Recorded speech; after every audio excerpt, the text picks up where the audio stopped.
Congressman Crowley, and thank you for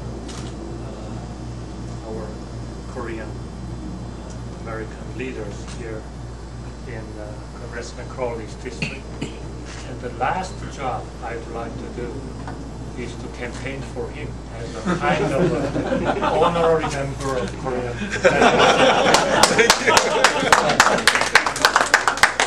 Here I cannot campaign for him because I'm a foreign diplomat, but in Korea definitely I'm fully something to fall back on. Have the right to do so.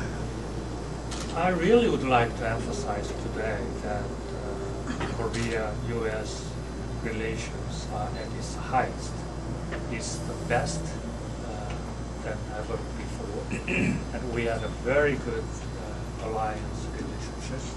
And my presidency is coming to Washington D.C. on November, this month, 11th, and he will participate in the nuclear security summit in Washington D.C.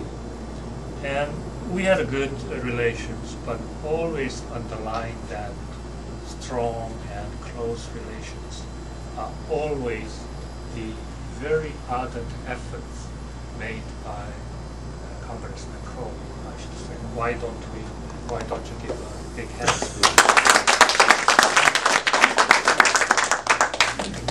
When I was in February, it was quite unclear whether we can really pass our Korea-U.S. free trade agreement, which is a job-creating agreement, which is a trade-promoting agreement, and which is the agreement to increase U.S. export into Korea, and which will stimulate a lot of more higher level of interactions among Koreans and the United States, American people. I was not quite sure at that time, and I think the first member of Congress I met was Congressman Crowley, who is as you know very well, who is the chairman of the new Democratic coalition, who are always think very highly of the importance of trade for creating jobs in the United States, and always emphasizing the good relations with American trading partners. I'm now confident that with Congressman Crowley's efforts during all throughout last year, and his recognition of his efforts by a lot of very important organizations like World Trade Council, who actually gave their best award to Congressman Crowley for his outstanding efforts in promoting trade and who actually contributed to the good relationship between the United States and other trading partners. Congressman Crowley already has shown a lot of his real and sincere and faithful efforts for Korean community.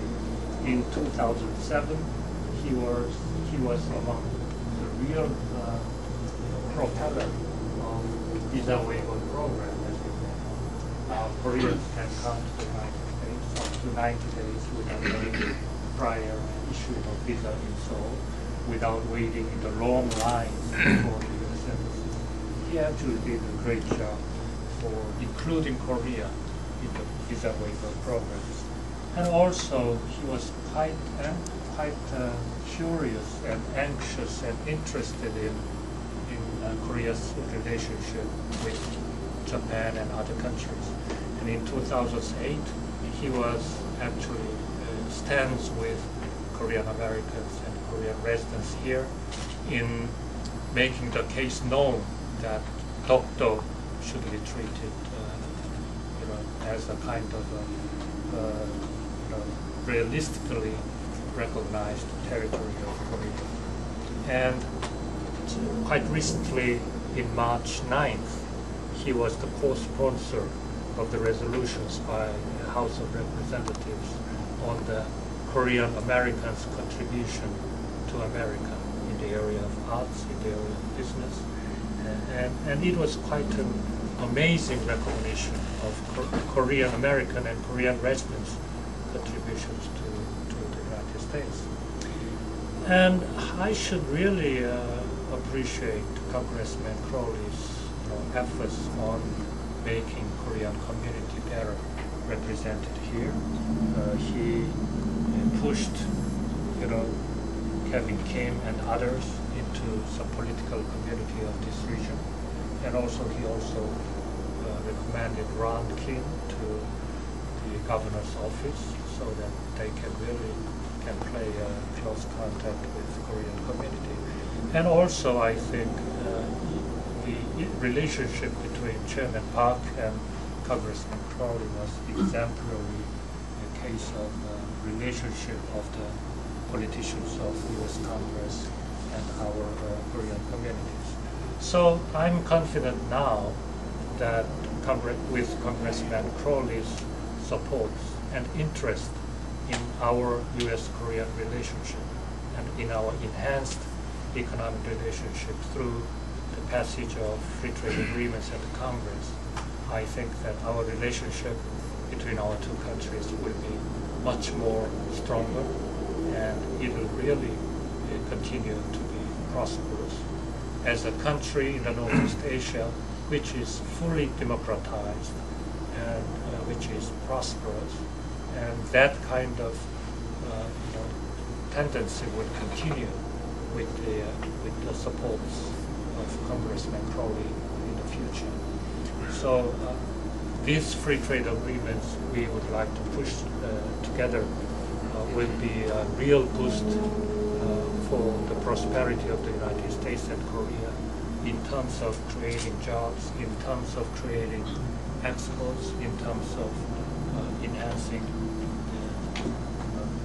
GDP in U.S. and Korea. It's especially meaningful to the region of New York. New York's most greatest items of export to the world all have rather higher tariff in Korea, and most of them will be eliminated on the day these agreements will be put into effect.